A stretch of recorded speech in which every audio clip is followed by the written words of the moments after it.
Hello, awesome students. How are you? I hope all of you are in great condition. So, welcome. Are you excited for a fun learning session?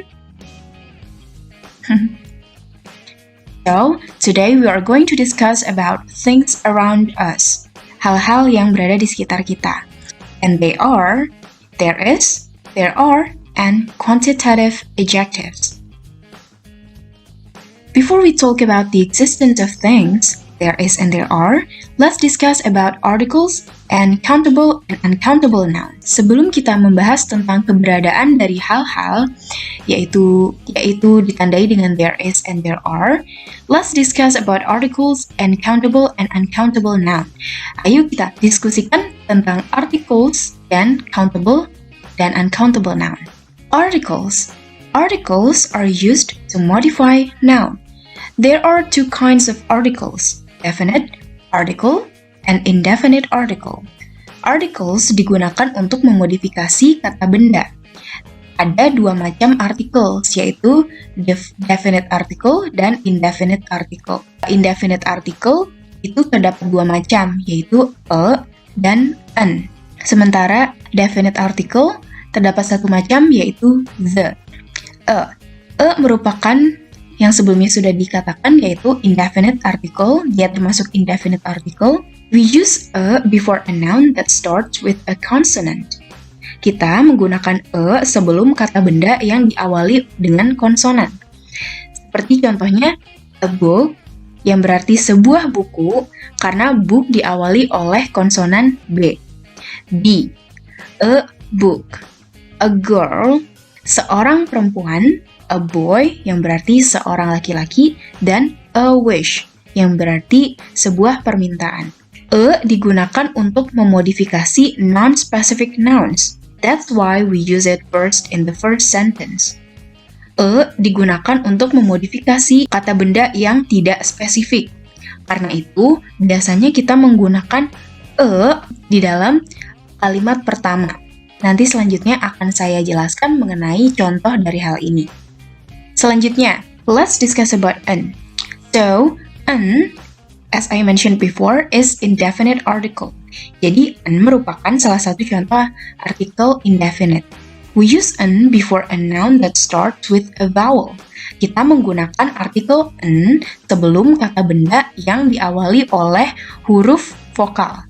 Contohnya adalah an umbrella, an angel, dan an elephant. An umbrella. Umbrella starts with a vowel, and that is U. Karena umbrella diawali oleh huruf U, dan U termasuk huruf vokal. Selanjutnya juga seperti itu, an angel.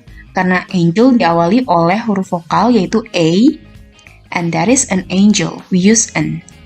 Selanjutnya juga an elephant. Elephant diawali oleh huruf vokal. Nah, an ini digunakan untuk modify non-specific nouns. An digunakan untuk memodifikasi kata benda yang tidak spesifik, sama seperti a tadi. That's why we use it first in the first sentence. Itulah mengapa kita menggunakan an pertama di sebuah kalimat. Selanjutnya adalah the.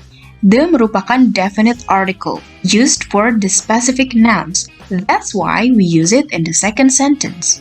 The merupakan salah satu definite article yang digunakan untuk kata benda yang spesifik.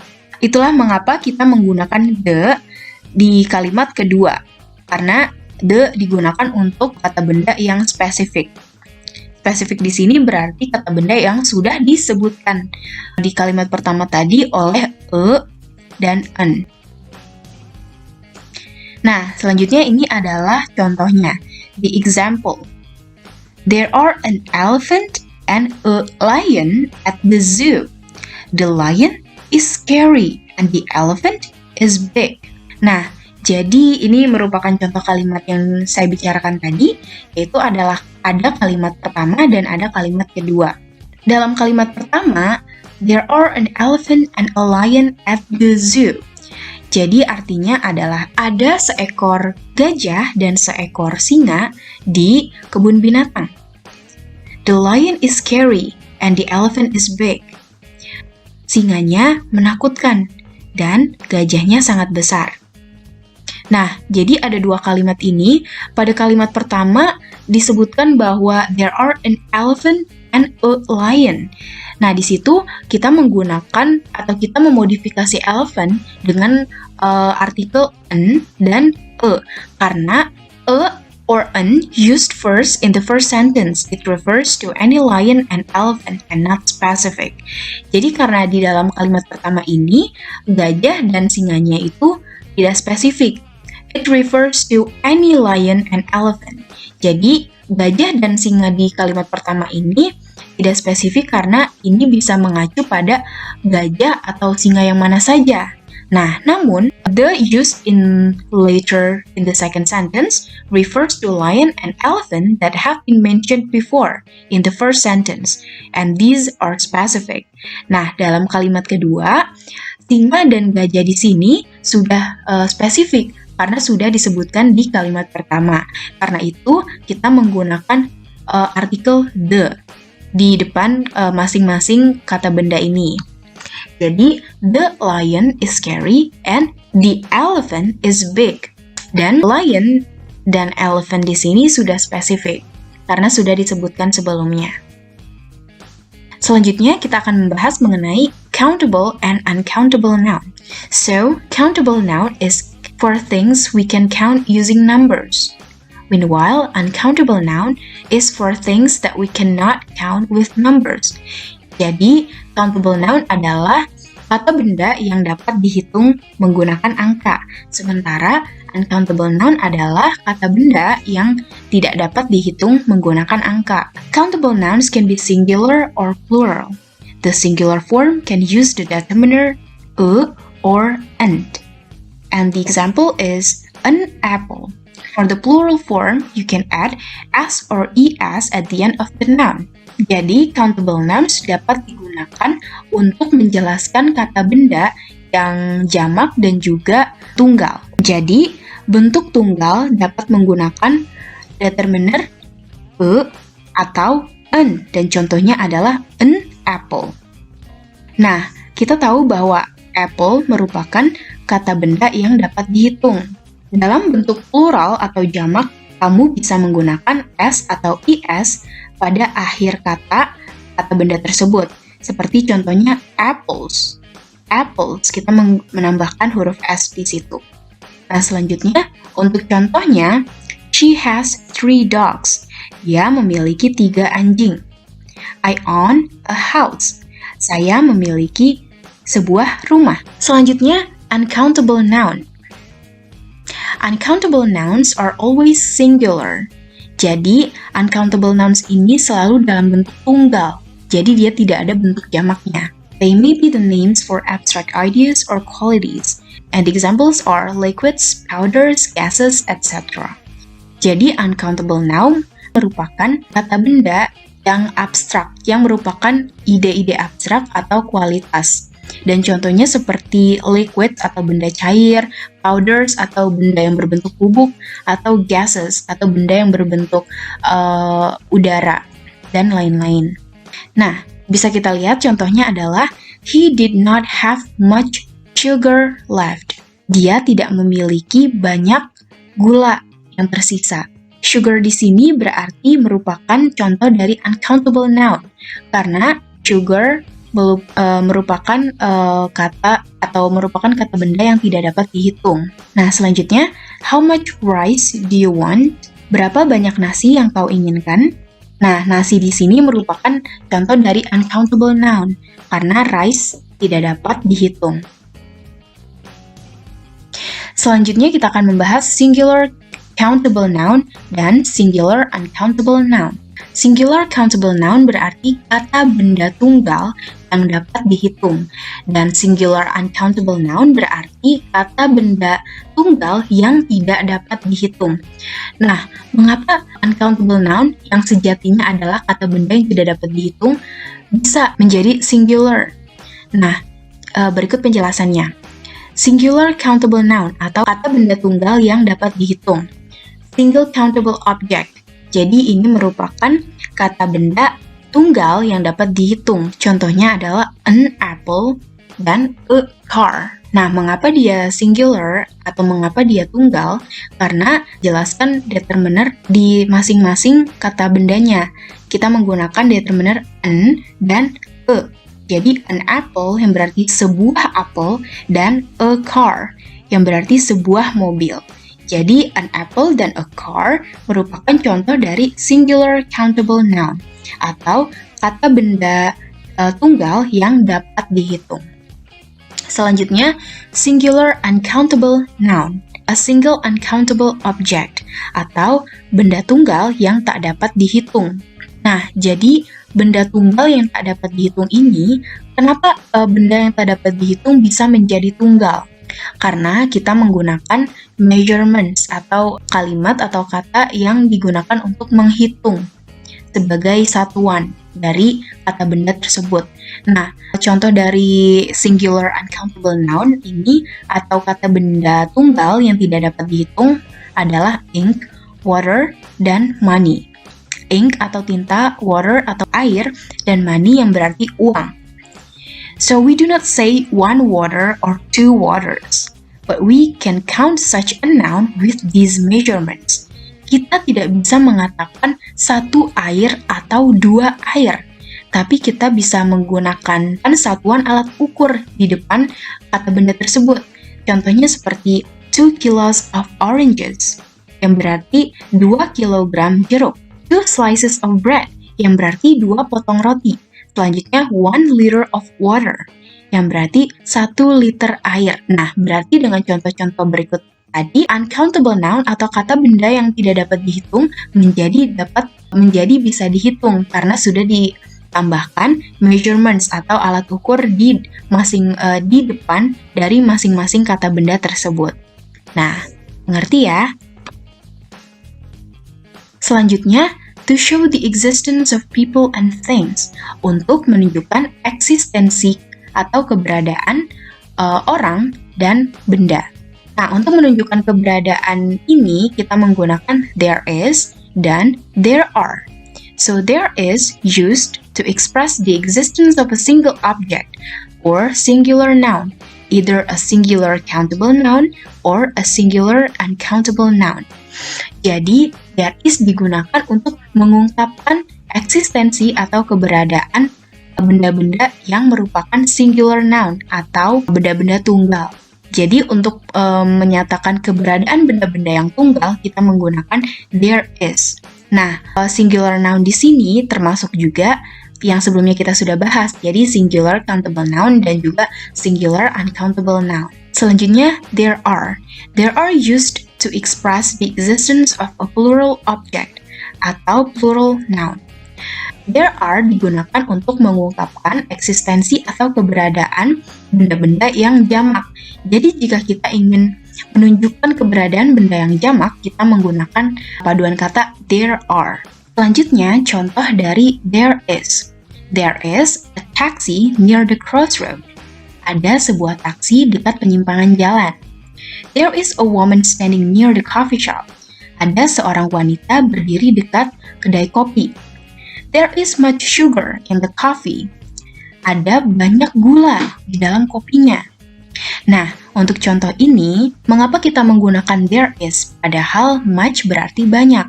Karena kita menggunakan there is karena sugar merupakan uncountable noun. Dan uncountable noun untuk menunjukkan eksistensi uncountable noun atau kata benda yang tidak dapat dihitung, kita menggunakan there is. Selanjutnya, there is a glass of milk. Ada segelas susu. Nah, kenapa kita menggunakan there is padahal milk merupakan uncountable noun? Karena sudah terdapat measurement atau alat ukur di depan kata benda tersebut. Kata benda di sini merupakan milk.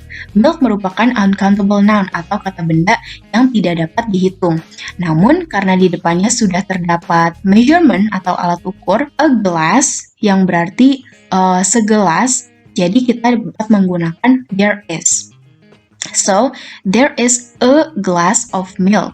Jadi, di sini dianggap sebagai kata tunggal atau kata benda tunggal karena sudah terdapat alat ukur di depannya yang mengatakan segelas.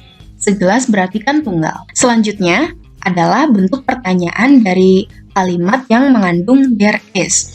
Jadi, bentuk pertanyaannya tinggal dibalik saja, there sama is-nya. Berarti jadi, is there any taxi near the crossroad? Adakah taksi dekat persimpangan jalan? Yes, there is. Nah, cara menjawabnya, jika terdapat taksi, maka yes, there is. Ya, ada. Namun, jika tidak ada, maka kita dapat menjawab no, there is not. Tidak, tidak ada. Atau jika ingin lengkapnya, no, there is not any taxi. Tidak, tidak ada taksi. Nah, selanjutnya, jika kita ingin mengungkapkan there is namun dalam bentuk konotasi negatif, kita dapat menambahkan not. So, there is not a woman standing near the coffee shop. Tidak ada seorang wanita berdiri di dekat kedai kopi. Nah, jadi seperti itu contohnya. Selanjutnya adalah contoh dari there are. There are 2 apples on the table. Ada 2 buah apel di atas meja. There are many people in the festival. Ada banyak orang di festival. Nah, jadi jika sebelumnya kita bisa mengatakan there is much sugar in the coffee. Kita menggunakan there is karena sugar merupakan uncountable noun. Namun, dalam hal ini kita menggunakan quantifier many. Jadi, arti dari kalimat ini adalah ada banyak orang di festival. Dan untuk many akan saya jelaskan di slide selanjutnya. Nah, selanjutnya, bentuk pertanyaan dari there are adalah are there any apples on the table? Adakah apel di atas meja? Nah, jadi sama seperti bagaimana cara membuat pertanyaan dari there are juga sama. Jadi kita membalik posisi there dan are. Jadi, are there any apples on the table? Kita dapat menjawab pertanyaan tersebut dengan yes, there are 2 apples. Ya, terdapat 2 buah apel. Sementara jika tidak ada, kita dapat menjawab no, there are not any apples. Tidak terdapat apel. Selanjutnya, dalam konotasi negatif, kita dapat menggunakan kata not. Sama seperti sebelumnya pada there is. Jadi, there are not any people in the festival. Tidak ada banyak orang di festival. Jadi, seperti itu contohnya. Nah, selanjutnya kita akan membahas tentang quantitative adjective. Jadi, quantitative adjective merupakan kata sifat yang menunjukkan kuantitas dari suatu benda, kuantitas atau jumlah dari suatu benda. Jadi, kata-kata di bawah ini merupakan kata yang digunakan untuk mengungkapkan amount or quantity, banyak atau jumlah dari suatu benda. Contoh umum dari kata-kata ini adalah some yang berarti beberapa, any yang juga berarti beberapa. Saya akan menjelaskan apa perbedaan dari some dan any. Saya akan menjelaskan perbedaan some dan any. More yang berarti lebih banyak dan few yang berarti lebih sedikit, little yang berarti sedikit dan several yang berarti beberapa. However, there are some quantifiers that can be used with only countable nouns. And they are many, few, a few, fewer, and several. Tetapi, ada beberapa quantifiers yang hanya dapat digunakan untuk kata-kata benda yang dapat dihitung. Contohnya seperti many yang berarti banyak, few yang berarti sedikit, a few yang berarti beberapa, fewer yang berarti lebih sedikit, dan several yang berarti beberapa. So the examples are, there are many books in the library. Ada banyak buku di perpustakaan. There is a few students come. Ada beberapa murid-murid yang datang. Nah, selanjutnya dalam kalimat ini, there is a few students come. Kenapa kita tidak menggunakan few? Kenapa kita menggunakan a few? Karena dalam kalimat ini, there is a few students come merupakan kalimat yang berkonotasi positif. Jadi, kita menggunakan a few. Yang dalam kalimat positif berarti artinya beberapa. Jadi, ada beberapa murid-murid yang datang. Selanjutnya, contoh selanjutnya, there is only few students come. Nah, dalam kalimat ini, yang berarti hanya ada beberapa murid-murid yang datang. dapat diketahui bahwa kalimat yang ketiga ini merupakan kalimat yang berkonotasi negatif. Karena itu kita menggunakan few yang berarti hanya sedikit atau yang berarti sedikit. Jadi artinya hanya ada sedikit siswa yang datang. And the next, some other quantifiers can be used with only uncountable nouns, and they are much, little, a little bit of, dan some. Quantifier selanjutnya dapat digunakan hanya untuk uncountable nouns atau kata-kata benda yang tidak dapat dihitung. Dan contohnya adalah much yang berarti banyak, little yang berarti sedikit, a little bit of yang juga berarti sedikit, dan selanjutnya akan saya jelaskan perbedaan little dan a little bit of. Dan juga yang terakhir ada some yang berarti beberapa. Nah, contohnya adalah would you like some tea? Apakah Anda mau teh? Nah, kita menggunakan some dalam hal ini karena tea merupakan uncountable noun atau kata benda yang tidak dapat dihitung. Jadi kita dapat menggunakan some. Lalu contoh selanjutnya, I understand a little bit of the lesson. Nah, mengapa kita menggunakan a little bit daripada little? Karena I understand a little bit of the lesson atau yang berarti saya mengerti sedikit dari pelajaran tersebut. Ini merupakan kalimat yang berkonotasi positif. Dan kalimat yang berkonotasi positif dalam hal ini menggunakan a little bit of dan bukan hanya little. Nah, contoh selanjutnya, there is very little dessert left. Ada hanya sedikit dessert yang tersisa. Nah, dalam hal ini kita tahu bahwa kalimat ini berkonotasi negatif. Jadi kita menggunakan little. Jadi artinya adalah hanya tersisa sedikit dessert.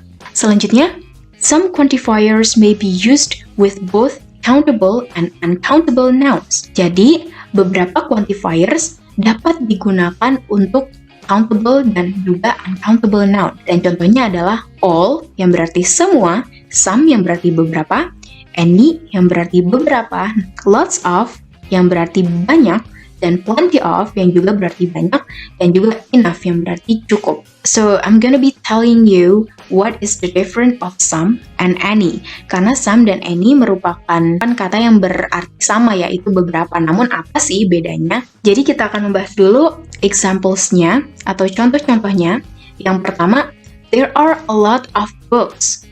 Ada banyak buku. Nah, jadi dalam kalimat ini kita ketahui bahwa books atau buku merupakan kata benda yang dapat dihitung. Jadi kita dapat menggunakan a lot of. Jadi there are a lot of books. Terdapat banyak sekali buku. There is a lot of sugar. Jadi seperti kita ketahui bahwa sugar atau yang berarti gula merupakan uncountable noun atau kata benda yang tidak dapat dihitung. Jadi kita dapat menggunakan juga a lot of. Jadi there is a lot of sugar. Ada sangat banyak gula. Is there any sugar left? Apakah masih ada gula yang tersisa? Nah, dalam kalimat pertanyaan juga kita dapat menggunakan any. Karena kata benda yang terdapat dalam kalimat tersebut merupakan sugar atau kalimat yang tidak dapat dihitung. Jadi kita dapat menggunakan any dalam kalimat pertanyaan ini. Selanjutnya, nah inilah perbedaan dari some dan any. Kenapa dalam kalimat there is some sugar kita menggunakan some yang berarti banyak daripada kita menggunakan any yang juga berarti banyak. Karena dalam kalimat ini there is some sugar, dia berkonotasi positif. Maka kita menggunakan some sebagai quantifier dari sugar. Selanjutnya, there is not any sugar. Nah, seperti kita tahu, seperti kita lihat di sini bahwa kalimat yang terakhir ini merupakan kalimat yang berkonotasi negatif karena terdapat kata not. There is not any sugar. Nah, karena kalimat ini berkonotasi negatif, maka kita menggunakan any, yaitu quantifiers yang digunakan untuk uncountable noun dalam kalimat yang berkonotasi negatif. Jadi arti dari kalimat ini adalah tidak ada gula. So, I think that's all for today's discussion. Thank you for your good understanding. You are all awesome. I hope all of you stay healthy and don't forget to wash your hands. See you!